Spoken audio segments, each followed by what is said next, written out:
Special প্রোটেকশনটা কি, সেটা একটা চোরের প্রোটেকশন কি করে হয় আমি বুঝতে পারি না। আমি ভগবানের কাছে প্রার্থনা করি যেন আমার এই প্রেডিকশনটা ভুল হয়। আমার প্রেডিকশন কিন্তু ও পালিয়ে যাবে বিদেশে। আমার প্রেডিকশন অভিশাপ পালিয়ে যাবে, ওকে আর জীবনে ধরা যাবে না। আমার হাত জোর করে বিচারপতিদের কাছে অনুরোধ, যাদের কাছেই যাক, আমি একটা সামান্য মানুষ, আমার কথাটা শুনলে আপনারা ওকে বেরোতে অন্তত দেবেন না। সাজাটা দিন, সাজাটা দিন। আমরা অনেক দিন ভুগেছি এরকম একটা অসভ্য জানোয়ার, একটা লোক, যেটা একটা ক্রিমিনাল, আদ্যপ্রান্ত ক্রিমিনাল, সেটার বোঝাটা আমাদের ঘাড়ে চাপিয়ে দেবেন না। 100 টাকা করে চাঁদা তুলে যদি 1000, 2000, 3000 লোক হয়, তাহলে বেশ কিছুটা টাকা হলো, ওর বাড়িতে পাঠিয়ে দিন না, তাহলে অভাব অনটনটা দূর হয়ে যাবে। ক্যাশেটের মেকআপ আর হবে কিনা জানি না, বোটক্স ইঞ্জেকশন হবে কিনা জানি না, ওই শাড়ি আর হবে কিনা, ওই জুতো একটা পরতেন, বলতেন হাওয়াই চপ্পল, হাজরা মোড়ের হাওয়াই চপ্পল ওটা না, ওটা অনেক দামি জুতো, ওই সবগুলো পরতো। 23পল্লী দুর্গা মন্দির, মায়ের মন্দির থেকে আমরা কিছু চ্যারিটির ব্যবস্থা করব, কিছু খিচুড়ি সব বাড়িতে যাবে, আমি যদি ও চায় আমি প্রতিদিন মায়ের ভোগ পাঠিয়ে দেবো, পবিত্রতাও আসবে শরীরে, আর সামান্য সাধারণ লোক যেটা খেতে পায় সেটা উনি খেতে পাবেন। এই ব্যবস্থাটা আমি কোথায়, ওর বাড়িতে, মমতাজ বেগমের বাড়িতে। বইয়ের থেকে কি ছিল, ওই অপাং ঝপাং, তো ওই তো আমার তো আর কিছু কাকের ট্যাং বকের ট্যাং জোর করে নিজের ওই দিচ্ছে। একটা বাংলা গুছিয়ে পরিষ্কার একটা বাক্য যে সম্পূর্ণ করতে পারে না, ইংলিশ সেন্টেন্স যার কমপ্লিটলি ডিফেক্টিভ, যে হিন্দি বলতে গিয়ে দাঁত ভেঙে যায়, যার হিন্দি শুনে অনেক বিহারি ঠিক করেছে কলকাতা আর থাকবে না, যার ইংরেজি শুনে ইংরেজরা কলকাতা আর আসতে চায় না, সে আবার ওইসব নিয়ে কি বলে, ওইসব ওইসব পয়সা হয় নাকি? তৃণমূলীকরণ হওয়াটা আমার পক্ষে খুব স্যাড। বিজেপি টিমের যারা পোস্ট হোল্ডার, তাদেরকে আমি বলতে চাই যে আপনারা কিন্তু খুব আঘাত দিলেন। গতকাল যে লোকটাকে চোর চোর চোর বলে সবাই চেঁচিয়েছে, ভোটে জেতা হয়েছে, এমএলএ বেরিয়ে গেছে, আজকে সেই চোরটি যদি গাড়ি করে এমএলএর সঙ্গে ঘোরে, তাহলে দেখতে খুব খারাপ লাগে। তসলিমা নাসরিনের যে ফিয়াস্কোটা হলো, একেবারে একটা সার্কাস হয়ে গেল, তো একটা ফাজলামি হলো। এই ফাজলামিটা আমি পছন্দ করিনি, আমার ব্যক্তিগত মতামত। কে তাকে এনেছে, কেন তাকে এনেছে, সেই অ্যাডভান্টেজটা কে নিয়েছে, কেন তসলিমা নাসরিন, জোক। আমাদের দেশে লেখক লেখিকা নেই, জয় গোস্বামীর কোনো মান নেই, আমার কাছে কোনো মান নেই। চটি চাটা একটা ইনভার্টিব্রেট অ্যানিমাল, একটা তার সিদ্ধারা আছে কিনা কেউ জানে না, মমতার পিছনে সে তার কুটোবাটা জোগাড় করেছে, এখন গেছে এখানে গিয়ে ভেড়ার চেষ্টা করেছে। আমি তো বলবো অত্যন্ত ভদ্র ছিল রবীন্দ্র সদনের জনগণ। আমি ওখানে থাকলে আরো তীব্র ভাষা আক্রমণ করতাম, স্টেজের সামনে গিয়ে ওসব ফাংশন টাংশন আমি বহু দেখেছি জীবনে। ও বেঁচে গেছে সেদিন, আমি যাইনি, আমি নিমন্ত্রণ পত্র পাইনি। কারা এটা আয়োজন করেছে সেখান থেকে বোঝা যাচ্ছে, আমি কিন্তু নিমন্ত্রণ পত্র পাইনি। আমি গেট আউট বলে ঘাট ডাকাতি বের করে দিতাম। ওরা তো 3টের সময় উঠে যদি মাইক বাজায়, আমি 2টোর সময় একটা হরে কৃষ্ণ হরে রাম হবে, 5টার সময় একটা জয় শ্রীরাম হবে, বজরংবলী হবে 7টার সময়, দেখো কিরম লাগে। এটা আমি না ঠিক বুঝে উঠতে পারি না যে ওর জন্য আলাদা ট্রিটমেন্টটা কেন। এখন যখন ওরা পাওয়ারে ছিল, তখন তো আমি বুঝতে পারছি, তা ওর হাতে ওই শয় শয় হাজার হাজার কোটি কতগুলো শূন্য টাকা ওর কাছে আছে, সেটা শূন্যতে হিসেবে আমরা সাধারণ মানুষ দিতে পারবো না। ওর কাছে অতটা টাকা ছিল, তেমন একটা ফেরেকবাজ ছেলে, অশিক্ষিত, নিম্ন রুচি, নিম্ন মেধা, মাস্তান গোছের একটা হুলিগান কাইন্ড অফ, ওর পিসি বা মায়ের প্রশ্রয়ে ও এটা করেছে। তখন পেয়েছে, তখন পলিটিক্যাল প্রবলেমের জন্য ওকে হয়তো কেউ সামনে আনতে সাহস করেনি। টার্ময়েলটা আমাদের এখানে সবই তো টার্ময়েল হয়ে যায়। একটা খুনি গুলি চালিয়েছে, যে কাসাভের কথাটা ভাবো, কাসাভ একটা অপরাধী, জঘন্য অপরাধী, খুনি গুলি চালিয়েছে, ওকেও ফাঁসি দিতে আমাদের প্রচুর কাঠখড় পোড়াতে হয়েছে। দেওয়া যাবে কি যাবে না, কোনো প্রশ্নই ওঠে না ওর ফাঁসি হওয়া ছাড়া। এই এই জুরিসডিকশন, আমাদের যে জুডিশিয়ারি সিস্টেমটা, তারা যে আইন টাইনগুলো পাশ করে কি তারা রায় দেয়, আমি ঠিক বুঝতে পারি না। আমার বুদ্ধির বাইরে ও কেন প্রোটেকশন পায়, আমি আজ অব্দি এর কোনো সদুত্তর পেলাম না। বুঝতেই পারছো, আমরা যেখানে বসে কথা বলছি, এইটা এটা তোর বাড়ি, এইটাই ওর বাড়ি। তো ওর বাড়িটার আলো নিভে গেছে, বাড়িটা ক্লোজ ডাউন টাইপ অফ হয়ে গেছে, সামনে দুটো সিকিউরিটি এখনো কোথা থেকে বসে আছে আমি জানি না।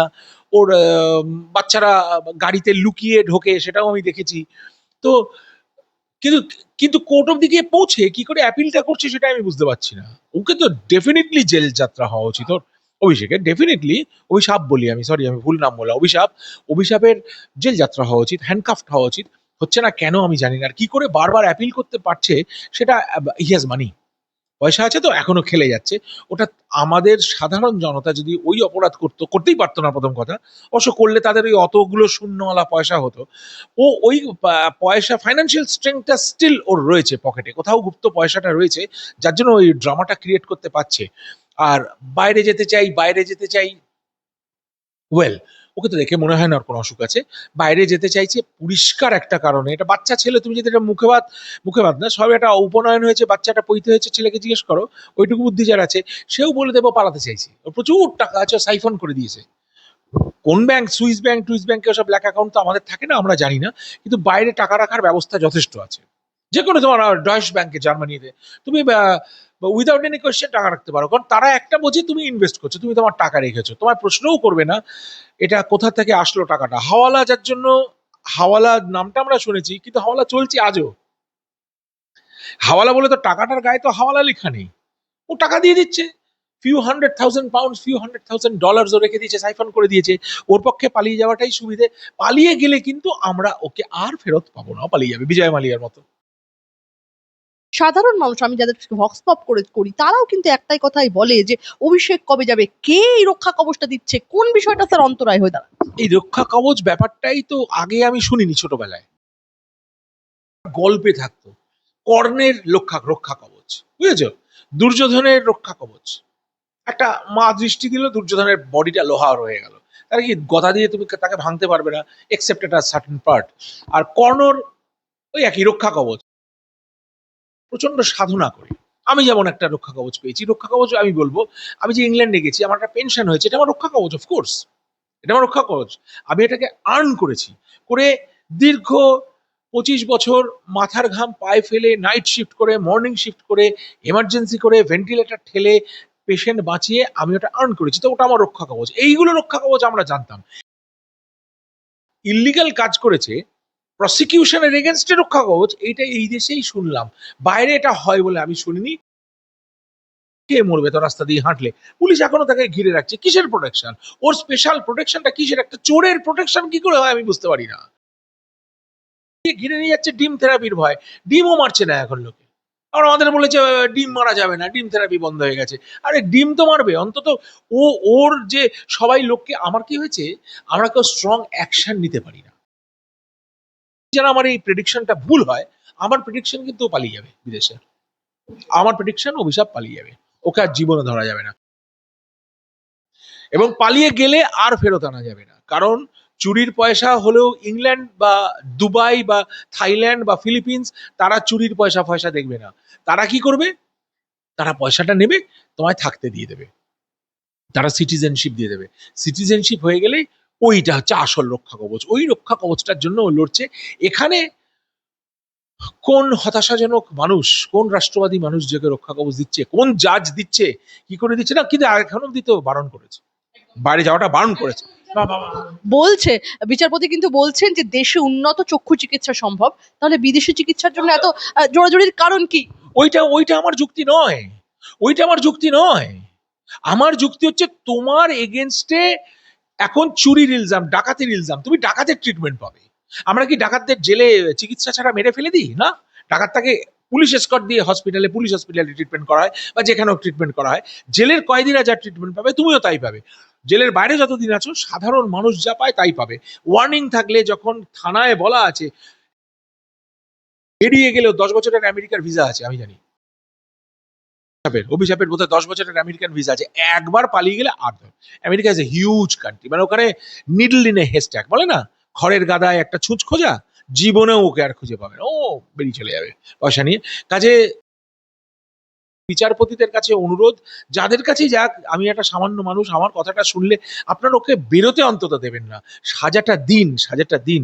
আমরা অনেক দিন ভুগেছি এরকম একটা অসভ্য জানোয়ার, একটা লোক, যেটা একটা ক্রিমিনাল, আদ্যপ্রান্ত ক্রিমিনাল, সেটার বোঝাটা আমাদের ঘাড়ে চাপিয়ে দেবেন না। এই যে চিকিৎসার জন্য অভিষেক বন্দ্যোপাধ্যায় বিদেশে যেতে চাইছেন, রাজ্যের নাগরিকদের জন্য স্বাস্থ্যসাথী, সেবাশ্রয় ইত্যাদি জ্ঞান দিয়ে এমপি মশাই নিজেই বলছেন আমি এদের ভরসা করি না। এগুলো কথা বলে কোনো লাভ নেই, এগুলো তোমার আলোচনা হচ্ছে, লোকে দেখবে, একটু হাসবে, আমরা তো সেটা জানি। পুরো তো অসম না, রক্ষা কবচ জিনিসটা একজন পাচ্ছে আর কেউ পাচ্ছে না। ওর মতো অপরাধ করলে, সেবাশ্রয়ের মতো চুরি করলে, হাজার হাজার, বোধহয় 1 কোটি টাকার ড্রাগ মাটিতে দেখেছো বুলডোজার দিয়ে তুলছে, ড্রাগ, সেই সিন দেখেছো? আমি দেখেছি, পুঁতে ফেলেছিল ওষুধগুলো মাটির মধ্যে। ডেঞ্জারাস কাজ, ডেঞ্জারাস কাজ, এগুলো তো করা যায় না ভাই। কি বলবো, আমাদের দেশে এগুলো সব থেকে রক্ষা কবচ পেয়েছে। কাজে ওর জন্য এটা, ওর জন্য এটা, হ্যাঁ বোঝো তো, তুমি আমি গাধা গরু, তবে গাধা গরুর এক ট্রিটমেন্ট, মানুষের এক ট্রিটমেন্ট, ও মানুষ, তুমি আমি আমরা গাধা গরু, তাই জন্য আমাদের গাধা গরুর ট্রিটমেন্ট। ও মানুষ। একদমই আপনার কথাটাই কিন্তু স্যার জনমুখে ফিরছে একটা প্রশ্ন। অভিষেক বন্দ্যোপাধ্যায়ের বিরুদ্ধে চলা এই যে তদন্ত, এটা কি আরো দ্রুত হওয়া উচিত? এবং দর্শকদের একাংশের অভিযোগ শেষ পর্যন্ত কিছুই হবে না, এই ধারণার কারণটা কি? ওই জন্যই এতদিনই কিছু হয়নি, এতদিনই কিছু হয়নি। একটা অপরাধ তো এমন নয় যেটা জলের গ্লাস ভেঙে ফেলেছে ভাই, সরি বলে দিলাম। ওর তো মারা, যেখানে হাত দিয়েছে চুরি, যেখানে করেছে দুর্নীতি, কয়লা, গরু, বালি, কি না, কি চুরি করেনি তুমি বলো? পুকুরের মাছ, হ্যাঁ, হসপিটালের ড্রাগ, আমার এক্ষুনি লিস্টটা মাথায় আসছে না, কিন্তু তুমি বলো একটা লিস্ট আছে না, এভার এন্ডিং লিস্ট, সবকিছু চুরি করেছে। কি হানি হয়নি? প্রাণহানি, শ্লীলতা হানি, মানহানি, সবকিছু করেছে। হোম মিনিস্টারকে বলেছে ডিজে বাজাবো, উল্টো করে টানিয়ে রাখবো বিজেপিদের, কি হয়েছে? কোনো কিছুতে করে। তারপরে উস্কানিমূলক মন্তব্য যেগুলো করেছে, যেগুলো মানে ফট করে লোকে ওই সময় একটু পাওয়ারে আসলে, ওরা ইলেকশনে জিতলে আমাদের কি হতো আমি জানি না, পুরো তো রায়ট হয়ে যেত। একটা পার্থ চ্যাটার্জির বাড়ির খাটের তলায় ভর্তি টাকা গুনতে 6টা মেশিন। তা এরকম এই টুলু মণ্ডল এখন একটা ধরা পড়েছে, টুলু মণ্ডল। তা এদের কাছে এত টাকা, তাহলে ওর কাছে কত টাকা? অভিষেকের কাছে কত টাকা? অভিশাপ কতটা টাকা কামিয়েছে? কালীঘাটে টালির চালায় এখন মহিলা বসে বসে ফেসবুক দিচ্ছে। এখন শাড়ির গ্ল্যামারটা হারিয়ে গেছে, মেকআপের গ্ল্যামার হারিয়ে গেছে, কি জুতো পরে আমি জানি না। ওর ওখানে কত টাকা আছে কেউ জানে? এগুলো আমরা ঠিকভাবে ব্যবস্থা নিচ্ছি না বলে ওরা ছাড় পেয়ে যাচ্ছে, ছাড় পেয়ে যাচ্ছে। তবে আমার ভয় একটাই, ও একটা প্লেনের টিকিট কেটে একবার যদি প্লেনে চড়তে পারে, ফরেন প্লেনে, ওকে আর কিছু করা যাবে না। পালিয়ে গেলে আর ফেরত আনা যাবে না। ও পালিয়ে গেলে পুরোপুরি হারিয়ে যাবে। স্যার আপনার কাছে একটা প্রশ্ন করব। ক্ষমতায় আসার মাত্র 3 মাস, সেই ক্ষমতায় আসার মাত্র 3 মাসের মধ্যে যদি দলের রাজ্য সভাপতিকে তোলাবাজির বিরুদ্ধে কড়া সতর্কতা দিতে হয়, তাহলে কি আইন শৃঙ্খলা বা সাংগঠনিক নিয়ন্ত্রণে ঘাটতি রয়েছে বলে আপনি মনে করছেন? হ্যাঁ রয়েছে, হ্যাঁ রয়েছে। কারণ আমার কাছে প্রচুর গ্রাউন্ড লেভেলের লোকে, আমি তোমার ক্যামেরার মাধ্যমে বলতে চাই, এই কথাটা অ্যান্টি বিজেপি কথা নয় কিন্তু। যেমন ছেলেকে বা মেয়েকে, বাচ্চাদের অত্যন্ত প্রশ্রয় দিলে তারা অমানুষ হয়ে ওঠে, তারা ক্রিমিনালও হয়ে যেতে পারে সেই প্রশ্রয়ে। সেই প্রশ্রয়টা আমি দিতে রাজি নই। আমি দেখেছি যে আমরা সংগঠন ঠিকমতো ভোটে জেতার পরে যে আশা নিয়ে এসেছিলাম সেরম চালাতে পারিনি। কারণ আমাদের বলা হয়েছিল 2 মাসের মধ্যে, 3 মাসের মধ্যে কাউকে তো কনসিডারই করা হবে না। তার মানে তখন থেকে এটা সম্ভাবনা ছিল যে তৃণমূলীকরণ হবে। খুব স্যাড, ঢুকে একদম বেসিক কর্মীদের সঙ্গে কাজ করেছি, তারা আজকে খুব হতাশ। আমি তোমার ক্যামেরার মাধ্যমে তাদের বলতে চাই, যারা উচ্চপদস্থ কর্মচারী, পোস্ট হোল্ডার, তাদেরকে আমি বলতে চাই যে আপনারা কিন্তু খুব আঘাত দিলেন। যাবেন না, জনগণের ভোটেই আপনারা এসেছেন। এখন জনগণের ভোটে এসে যদি জনগণের মনে দুঃখ লাগে, সেটা আপনাকে দেখতে হবে। এখানে কি পলিটিক্যাল ইকুয়েশন আছে, ওই ইকুয়েশনটা, ওই ম্যাথসটা আমি বুঝি না। সেন্ট্রাল লেভেল থেকে কিছু একটা ম্যাথস নিশ্চয় হয়েছে, এটা পলিটিক্যাল। আমি তাই জন্য মানে একদম ফায়ার করে দিতে চাই না বিজেপির ম্যানেজমেন্টকে। আমি শুধু হাত জোর করে বলতে চাই আপনারা একটু কনসিডার করুন। আমি একটা কথা 100% বলছি, বেসিক লোকেদের মনে খুব আঘাত লেগেছে। কারণ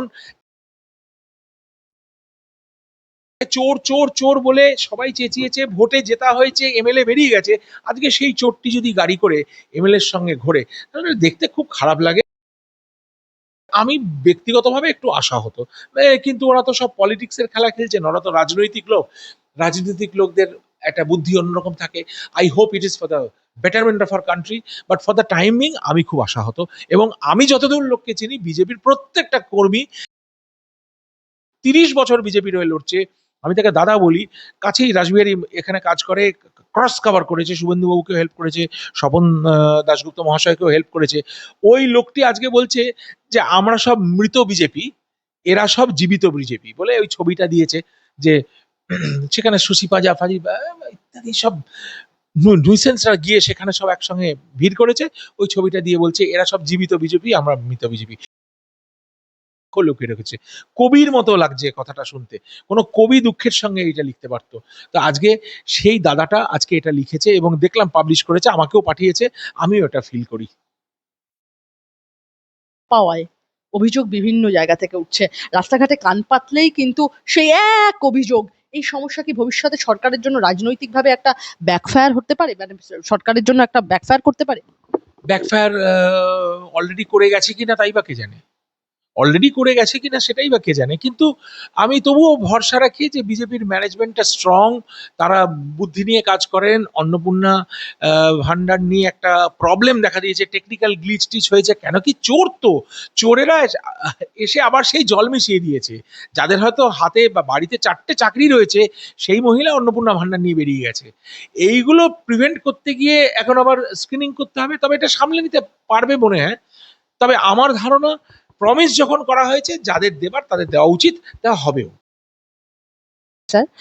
মমতা বন্দ্যোপাধ্যায় রাজ্যের প্রাক্তন মুখ্যমন্ত্রী, তিনি কিন্তু সবসময় বলেছেন যে তিনি মুখ্যমন্ত্রী থাকা সত্ত্বেও, যে 15 বছর তিনি মুখ্যমন্ত্রিত্বের পদে ছিলেন, তিনি 1 টাকাও বেতন নেননি। সবটাই চলতো তার ছবি আঁকা আর বই প্রকাশনার রয়্যালটি থেকে। সাম্প্রতিককালে তিনি অভিযোগ করেছেন ফেসবুকে যে তার যে লেখালেখির রয়্যালটির টাকায় তার সংসার চলে। তিনি এর আগে প্রচুর টাকা রয়্যালটি পেতেন, কিন্তু ব্যাপক বিক্রি বাট্টা হওয়া সত্ত্বেও, পাঠকরা তার বহু বই কেনা সত্ত্বেও বিজেপি সরকার এসে পাবলিশার্সদের বলে তার রয়্যালটির টাকা বন্ধ করে দিয়েছে। ফলে ব্যাপক অভাব অনটন নেমে এসেছে মমতা বন্দ্যোপাধ্যায়ের সংসারে। কি বলবো? যদি উনি সত্যি ভালো লোক হতেন, আজকে আমি এইটুকু গ্যারান্টি দিয়ে বলতে পারি, আজকে যদি কোনোভাবে আমি একটু আর্থিক অনটনে পড়ি, আমার হাজার হাজার বন্ধু এবং ভালোবাসার লোক এসে এই অভাব অনটনটা আমার দূর করে দেবে, আমার পাশে এসে জানতে চাইবেন। ভগবান না করুন, আমার সেটা হবে না। I think I have done my job quite well. আর রয়্যালটি, ওই অপাং আপাং ঝপাং, কাকের ছবি বকের ছবি, ওইগুলি দিয়ে পয়সা, ওয়েল, এইগুলো তো সব ভাবার কথা। আর বিজেপি যা করেছে বেশ করেছে। ও এতদিন অপোনেন্টদের যা করেছে, বুদ্ধবাবুকে যা করেছে, এখন সেটা পে ব্যাক পাচ্ছে।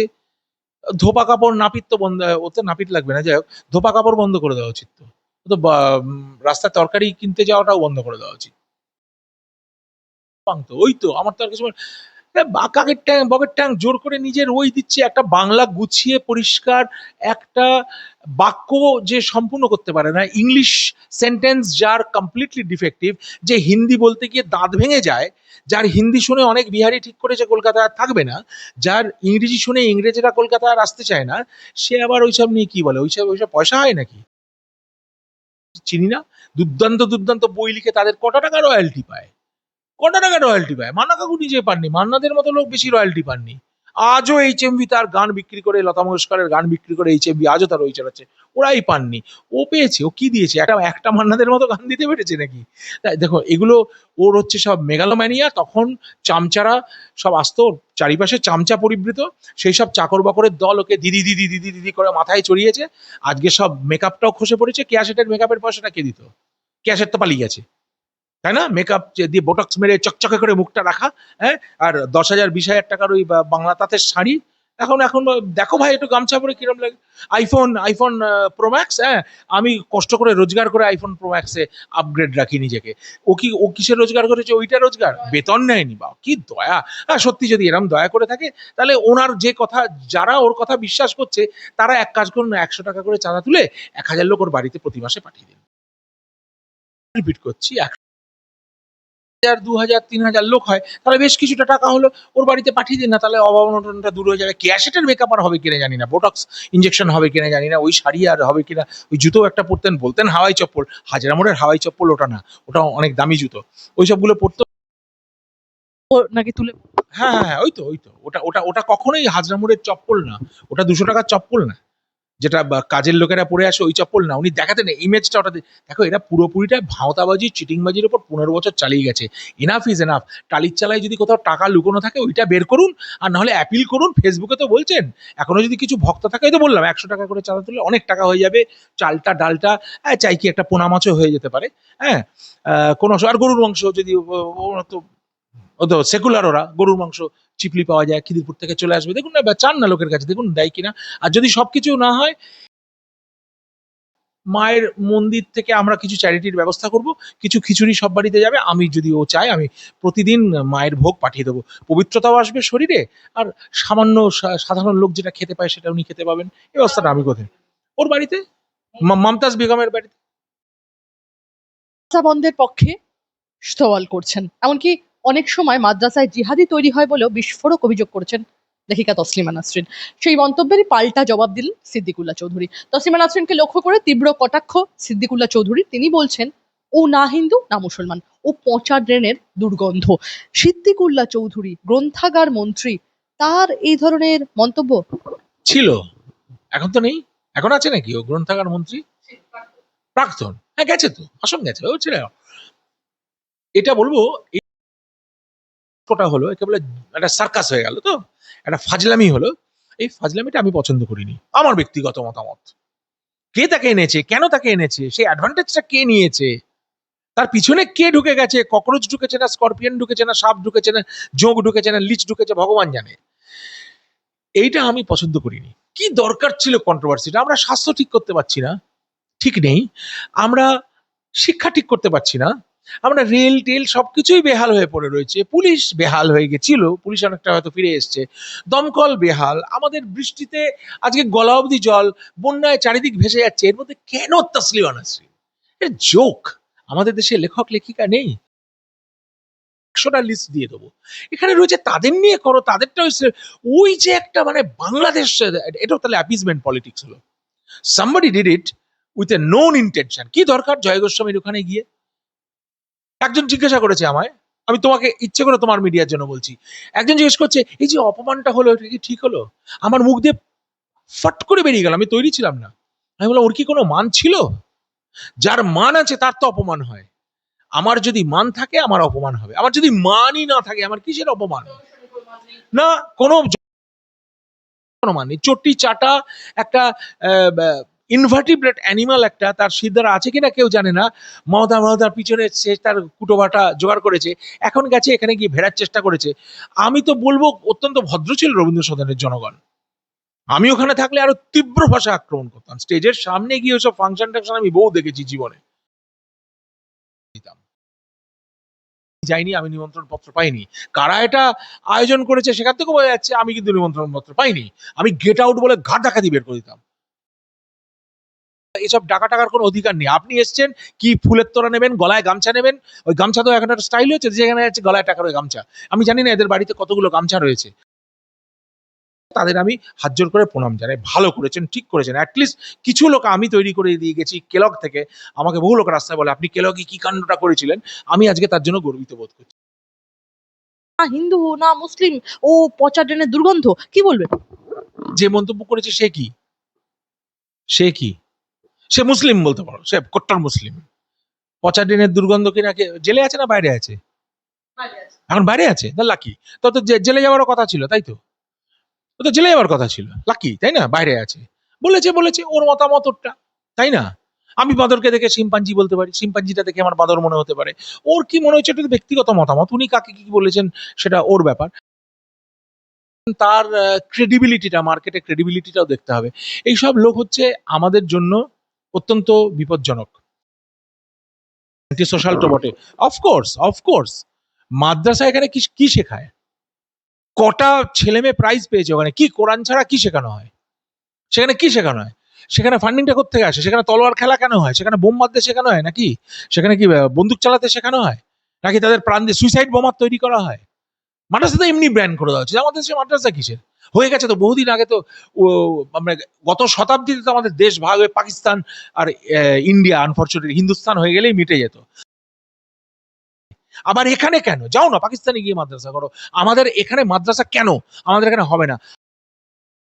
আমার সেই আয়ু আছে কিনা, এটা হিন্দুস্তান কবে হবে, গান্ধীজির মুখটা কবে নোট থেকে উঠবে, নেতাজির ছবিটা উঠবে, আর পার্লামেন্টে আমরা সবাই দাঁড়িয়ে জয় হিন্দ বন্দে মাতারাম গাইবো। ভগবতী প্রসাদ ব্যানার্জি হাইকোর্টে কেস করেছিল, আমিও সেই কেসে ছিলাম। এটা 1 এপ্রিল 1996। উনি ডেসিবেল বেঁধে দিয়েছেন, মাইক নামাতে বলেননি। কে পুলিশ? কে অধিকার দিয়েছে? কে আপনাকে? মন্দিরের লোকেদের ডাকুন দেখি, থাপ্পড় মেরে গালটা লাল করে দেবে। মসজিদের ইমামদের ডেকে থ্রেট করছেন, আপনাদের বিরুদ্ধে কেস হবে, হাইকোর্টে দাঁড় করাবো আপনাদেরকে। 30/8/2002 সুপ্রিম কোর্ট বলেছে এভরি রিলিজিয়নকে আজাদি দিয়েছে যে মাইক উইদিন ডেসিবেল তারা ব্যবহার করতে পারে। আপনারা সুপ্রিম কোর্টও মানেন না, হাইকোর্টও মানেন না। অভিশাপটা ট্রেন্ড তো। ও তো হোম মিনিস্টারকে ইয়ে করে দিয়েছিল, মাইক মাইক। আমি তো আমার পাটুলির পাশ থেকে প্রচন্ড বাজে ভাবে মাইক্রোফোন চলে আসে, ওরা ইয়ে করেছিল। যা পুলিশ বেঁধে দিয়েছে সেটাই করতে হবে, বন্ধ করা হোক। প্রার্থনা করবো, তো তুমি হঠাৎ 3টের সময়, আমি তো সেই সময়টা ঘুমোচ্ছি। আর এটা তো হিউম্যান নেচার, অ্যানিমালসরা ঘুমোয়, জন্তুরাও ঘুমোয় রাত্রিবেলাটা। সূর্য ডুবে গেলে পাখি, জন্তু সব ঘুমোয়। হঠাৎ একটা ধর্মর চাগার দিয়ে ওঠে, নিশ্চয়ই তুমি করো, তুমি সারা রাত জেগে থাকো ভাই, অন্যকে জানি না, আমার ঘুমটা নষ্ট করো না। আমি তাহলে যদি এগুলো হয়, আমি তাদের বলবো পাশে যে হিন্দু সংগঠন রয়েছে তারা এক কাজ করুক, তারা হরে কৃষ্ণ হরে নাম শুরু করে দিক। আমরাও রাত্রি পরে মাইক বাজায়, আমি 2টোর সময় একটা হরে কৃষ্ণ হরে রাম হবে, 5টার সময় একটা জয় শ্রীরাম হবে, বজরংবলী হবে 7টার সময়, দেখো কিরম লাগে। তখনও মাইকের রেস্ট্রিকশন থাকা উচিত। আমি দুর্গাপুজোর সময় যে সারা রাত মাইক বাজাবো, তোমার বাবা মা ঘুমোতে পারবে না, আরেকজন অসুস্থ পেশেন্ট পাশ ফিরে শুতে পারবে না, সেটা তো আমি মানছি না।